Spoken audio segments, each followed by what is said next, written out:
ପିଲାମାନେ ଆଜିର ଗଣିତ କାଳାଂଶକୁ ତୁମମାନଙ୍କୁ ସ୍ୱାଗତ। ଆଜି ଆମେ ସାଦୃଶ୍ୟର ଅନୁଶୀଳନୀ 1B ର 1 ନମ୍ବର କରିବା। ତେଣୁ 1 ନମ୍ବର ପ୍ରଶ୍ନ ପଢ଼ିବା। ତ୍ରିଭୁଜ ABC ର BC ବାହୁ ଉପରିସ୍ଥ D ଏକ ବିନ୍ଦୁ ଯେପରିକି AD BAC ର ସମଦ୍ୱିଖଣ୍ଡକ।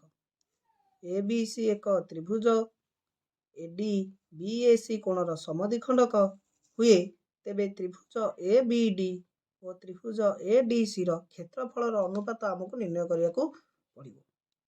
ଆମେ ଉପପାଦ୍ୟ 3 ରେ ପଢ଼ିଥିଲେ ଯେ ଏକ ତ୍ରିଭୁଜର ଏକ କୋଣର ସମଦ୍ୱିଖଣ୍ଡକ ଏହାର ସମ୍ମୁଖୀନ ବାହୁକୁ ଯେଉଁ ଦୁଇଟି ରେଖାଖଣ୍ଡରେ ଭାଗ କରେ ସେମାନଙ୍କର ଦୈର୍ଘ୍ୟର ଅନୁପାତ ଅନୁରୂପ ସଂଲଗ୍ନ ବାହୁଦ୍ୱୟର ଦୈର୍ଘ୍ୟର ଅନୁପାତ ସହିତ ସମାନ। ତାହେଲେ ABC ତ୍ରିଭୁଜର BAC କୋଣର ସମଦ୍ୱିଖଣ୍ଡକ AD ତାର ସମ୍ମୁଖୀନ ବାହୁ BCକୁ ଦୁଇଟି ରେଖାଖଣ୍ଡରେ ବିଭକ୍ତ କରୁଛି, ଗୋଟିଏ BD ଆଉ ଗୋଟେ ହେଲା DC। ତେବେ BD ଏବଂ DC ର ଅନୁପାତ କାହା ସହିତ ସମାନ ହେବ ନା ସେମାନଙ୍କର ଅନୁରୂପ ସଂଲଗ୍ନ ବାହୁଦ୍ୱୟ BD ଏବଂ DC କୁ ଲାଗି ରହିଥିବା ଅନୁରୂପ ବାହୁଦ୍ୱୟ କିଏ କିଏ ନା AB ଏବଂ AC। ତାହେଲେ BD ଏବଂ DC ର ଅନୁପାତ ସମାନ ହେବ AB ଏବଂ AC ର ଅନୁପାତ ସହିତ ସମାନ। BD by DC is equal to AB by AC। ଏଇଟା ଆମେ ଜାଣିଥିଲେ ଉପପାଦ୍ୟ 3 ରେ। ପରବର୍ତ୍ତୀ ଆମେ କ'ଣ, ଯଦି ଆମେ ଦେଖିବା ଯେ ତ୍ରିଭୁଜ ABC ରେ AD ବାହୁ ଦ୍ୱାରା ତ୍ରିଭୁଜ ଦୁଇଟି ତ୍ରିଭୁଜରେ ବିଭକ୍ତ ହେଉଛି, ଗୋଟିଏ ତ୍ରିଭୁଜ ABD ଓ ଅନ୍ୟଟି ତ୍ରିଭୁଜ ADC। ABD ତ୍ରିଭୁଜର ଭୂମି ହେଉଛି BD, ADC ତ୍ରିଭୁଜର ଭୂମି ହେଉଛି DC ବା CD ଏବଂ ABD ତ୍ରିଭୁଜ ଏବଂ ADC ତ୍ରିଭୁଜ ଏଇ ଯେଉଁ ଭୂମି BD ଏବଂ DC ଏମାନେ ଗୋଟିଏ ସରଳରେଖାରେ ରହିଲେ କୋଉଠି ନା BC ସରଳରେଖା ଉପରେ ଅବସ୍ଥିତ ଏବଂ ABD ତ୍ରିଭୁଜ ଏବଂ ADC ତ୍ରିଭୁଜର ଶୀର୍ଷବିନ୍ଦୁ 1 ଓ ଅଭିନ୍ନ କିଏ ନା A ହେଉଛି ଉଭୟଙ୍କର ଶୀର୍ଷବିନ୍ଦୁ। ତେଣୁ ଆମେ ସାଦୃଶ୍ୟର ପ୍ରଥମରେ ପଢ଼ିଥିଲେ କ'ଣ, ଦୁଇ ବା ତତୋଧିକ ତ୍ରିଭୁଜ ଯଦି ଦୁଇ ବା ତତୋଧିକ ତ୍ରିଭୁଜର ଭୂମି ଯଦି ଗୋଟିଏ ସରଳରେଖାରେ ଅବସ୍ଥାନ କରନ୍ତି ଏବଂ ସେମାନଙ୍କର ଶୀର୍ଷବିନ୍ଦୁ ଯଦି 1 ଓ ଅଭିନ୍ନ ହୁଏ, ତାହେଲେ ସେହି ତ୍ରିଭୁଜ ଦ୍ୱୟ କ'ଣ ହେବେ ନା ସମ ଉଚ୍ଚତା ବିଶିଷ୍ଟ ହେବେ। ମନେକର ଧରିନେବା ଏଇ ତ୍ରିଭୁଜ ABD ଏବଂ ତ୍ରିଭୁଜ ABD ଓ ତ୍ରିଭୁଜ ADC ର ଉଚ୍ଚତା ହେଉଛି h। ଉଚ୍ଚତାକୁ ଧରିନେଲେ ଆମେ h।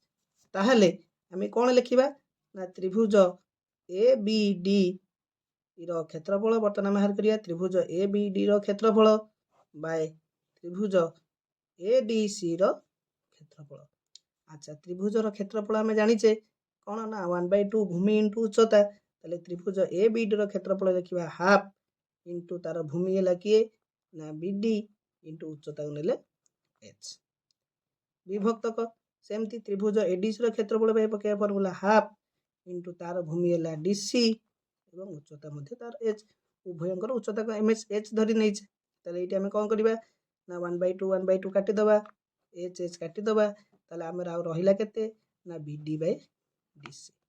କିନ୍ତୁ ଆମେ ପ୍ରଥମରୁ ଏଇଠି ନିର୍ଣ୍ଣୟ କରିଦେଇଛେ ଯେ BD by DC ର ଅନୁପାତ କାହା ସହିତ ସମାନ ଅଛି ନା AB by AC ର ଅନୁପାତ। ତେଣୁ ଏଇଠି ଆମେ ଲେଖିପାରିବା ଦ୍ୟାଟ୍ ଇମ୍ପ୍ଲାଇଜ୍ ତ୍ରିଭୁଜ ABD ର କ୍ଷେତ୍ରଫଳ ବାଇ ତ୍ରିଭୁଜ ADC ର କ୍ଷେତ୍ରଫଳ ସମାନ BD by DC ଜାଗାରେ ଆମେ କ'ଣ ଲେଖିଦେଇପାରିବା ନା AB by AC। ତେଣୁ ଆମର ଅପସନରେ ଯେଉଁଟା ଅଛି ସେଇଟା ଆମର ଆସିଗଲା AB by AC ହେଇଗଲା। ପରବର୍ତ୍ତୀ ନମ୍ବର 2 କୁ ଆମେ ପିଲାମାନେ ତାପରେ ଆମେ 2 ନମ୍ବରକୁ ଯିବା।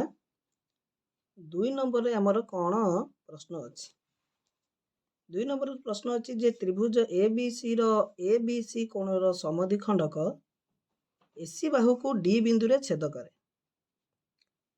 AB ର ଦୈର୍ଘ୍ୟ 4 ସେଣ୍ଟିମିଟର, BC ର ଦୈର୍ଘ୍ୟ 6 ସେଣ୍ଟିମିଟର ଏବଂ AC ର ଦୈର୍ଘ୍ୟ 5 ସେଣ୍ଟିମିଟର ହେଲେ ଆମକୁ AD ଏବଂ DC AD ର ମୂଲ୍ୟ କେତେ ଏବଂ CD ର मूल्य केते हमको निर्णय करियाको पड़िबो।